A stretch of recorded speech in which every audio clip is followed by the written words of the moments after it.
નમસ્કાર દર્શક મિત્રો, ફરી એકવાર આપની સમક્ષ સિનિયર સરિતાના માધ્યમથી ઉપસ્થિત થયો છું. મારું નામ દિલીપ કુમાર પરમાર, એક્ટર, એન્કર અને સિંગર. ઘણા સમયથી સિનિયર સરિતા સાથે કામ કરીને એક અલગ અનુભવ મળી રહ્યો છે. જ્યાં પણ જે કોઈ કાર્યક્રમ માટે ત્યાં વડીલો અને જેઓને ગુજરાતી ચલચિત્રમાં રસ છે, એ લોકો આવીને સ્વયં મળતા હોય છે, કહેતા હોય છે કે આપ સુંદર મજાની ફિલ્મની વાતો જણાવો છો, બહુ જ રસપ્રદ હોય છે. તો આ જે તમારો પ્રેમ, તમારો આશીર્વાદ છે, જેને અમે આવકારીએ છીએ. મિત્રો, આજની આ ચલચિત્ર રજપૂતાણી તલે તૈયાર કરવામાં આવી છે. ચલચિત્રની વાત હોય ત્યારે આમાં શૌર્યની વાત હોય. એ પ્રમાણે આજના આ ચલચિત્રને કે જેમણે લેખન દિગ્દર્શન કે જેમનું આખું નામ છે ગુજરાતમાં, એવા મેહુલ કુમારે આ ફિલ્મને દરબારોની વાતોને બહુ જ સુંદર રીતે વર્ણવી છે. આ ચલચિત્રની વાત એક ગામ શેતલ નદી, સુંદર મજાની નદી વહેતી નદી, સુંદર શેતલ નદીના બંને કાંઠે બે ગામ. વાત કરીએ તો નવાપુરના દરબાર ઠાકોર દશરથ અને રામપુરના ઠાકોર ચાંદ. દશરથસિંહને પુત્રો અને રામપુરના ઠાકોર એક દીકરી. પણ ગામની વાત, બે ગામની વચ્ચે એટલી બધી દુશ્મની કે અવારનવાર હુમલા થાય. આમે તમે દરેક પ્રકારની પિક્ચરોમાં વિષય પર પિક્ચર જે બની એમાં તમે જોયું હોય કે આ બાજુથી 50 જણા આવે, આ બાજુ 50 જણા, અને ઝઘડો થાય, પછી અંત થાય, કોઈ મધ્યસ્થી કરાવે. એ પ્રમાણેની આ વાર્તો બંને ગામો વચ્ચે દુશ્મની. પણ વર્ષમાં એક વખત આ બંને ગામના સરપંચ કહો કે આગેવાને કહો, બંને દરબાર મહાદેવના મંદિરે પૂજા કરવા અચૂક જતા. અને જ્યારે મંદિરના સ્થાનમાં આ બે પરિવાર અલગ અલગ ગામના પૂજા કરવા આવે એટલે વર્ચસ્વની વાતો તો જરૂર આવે. આ વાતમાં બે દીકરા અને દીકરીની પણ વાત આવે છે.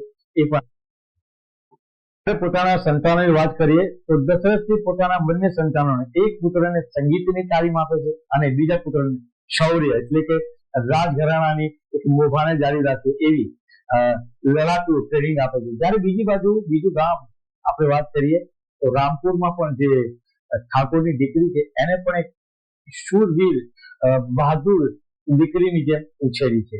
આ બંને બાજુના વારસદારોને એક લડવૈયા અને બાહોશ તરીકે બંને પિતાઓએ ઉછેરી છે.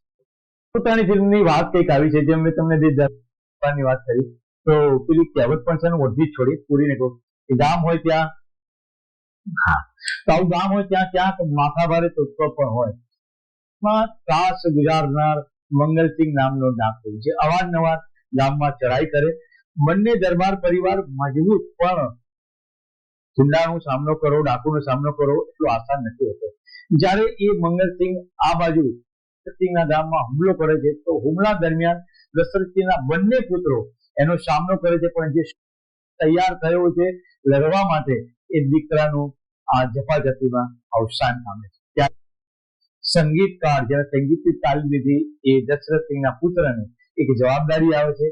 આ બાજુ આજ મંગલસિંહ એ ઠાકોર નવાપુરના હુમલો કરે છે, પણ નવાપુરના ઠાકોરની દીકરી અંબા એટલે કે અરુણા બહાદુર કેરેક્ટર એકલા હાથે આ મંગલસિંહનો સામનો કરે છે. પણ સમય જતા જતા આ બંને ગામ વચ્ચે સમાધાન થાય છે. સમાધાનનું કારણ એ કે એક દીકરો દશરથસિંહે ગુમાવી દીધો છે, બીજો સાથે આ ડાકુનો સામનો કરવો મુશ્કેલ.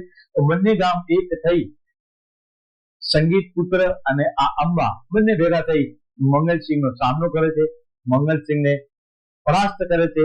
મંગલસિંહને આવવાની જરૂરત પણ નથી, કારણ કે એટલી રીતે એને માર મારવામાં આવ્યો છે અને ગામ છોડીને મંગલસિંહને જવું પડે છે.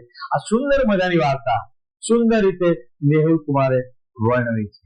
તો આ સુંદર મજાની વાર્તા અને ચાલો હવે માણીએ આ ફિલ્મના જબરજસ્ત કલાકારો જે તમારી સમક્ષ હું એમના કરું છું. આ ફિલ્મમાં કામ કર્યું છે ઈરાની, કિરણ કુમાર, ઈરાની,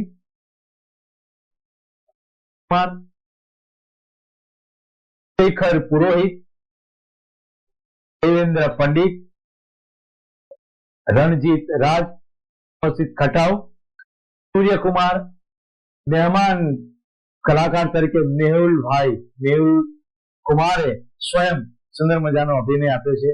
તો મજાની આ ફિલ્મની વાતો. સુંદર મજાના ફિલ્મના ગીતો લખ્યા છે કાંતિ અશોક, સંગીત આપ્યું છે સુરેશ કુમારે.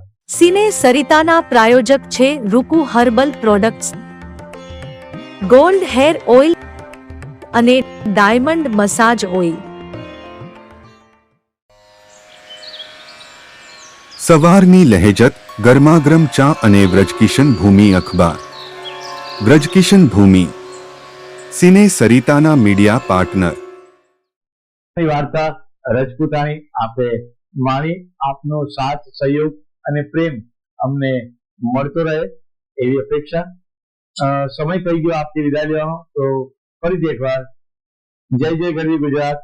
આ છે ગુજરાતી ચલચિત્રનો ઇતિહાસ.